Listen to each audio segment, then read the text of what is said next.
असलम धन्यवाद कार्यक्रम संचालक जी, आदरणीय सभा का सभाध्यक्ष जी, प्रधान अध्यापक जी, विशिष्ट अतिथि, प्रमुख अतिथि वर्ग, अभिभावक वर्ग, शिक्षक वर्ग, विद्यार्थी साथी एवं यहाँ उपस्थित सम्पूर्ण महानुभावहरू, आज यस मिल्ली मोडल एकाडेमीमा भइरहेको वार्षिक उत्सवमा म मोहम्मद अशफाक आलम खेलकुदको महत्त्व भन्दैमा आफ्नो केही महत्त्वपूर्ण बनाइराख्न पाउँदा एकदमै खुसी छु र धन्यवाद।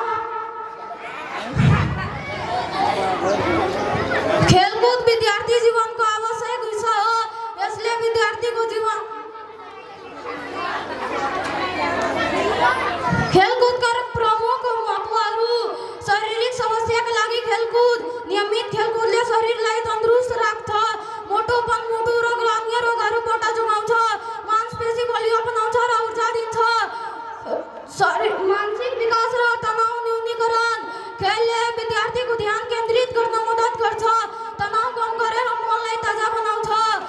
खेलको महत्त्व खेल आत्मविश्वास बढाउँछ र सकारात्मक सोच विकसित गर्छ। मानसिक विकास र टोली भावना। खेल टोलीमा खेल्दा सहकार्य र मित्रता बढाउँछ, समूहमा कसरी काम गर्ने, नेतृत्व लिने र अरूलाई समर्थन गर्ने क्षमता बढाउँछ। अर्थात् खेलकुद विद्यार्थी जीवनको आवश्यक हिस्सा हो।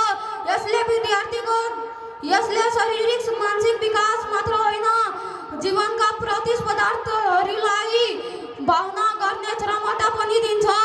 त्यसैले पढाइ मात्र होइन, नियमित रूपमा खेलकुदमा पनि सहभागी बन्नुपर्छ भन्दैमा आफ्नो भलाइलाई अन्त्य गर्न चाहन्छु। धन्यवाद। अस्सलामु अलैकुम वरहमतुल्लाहि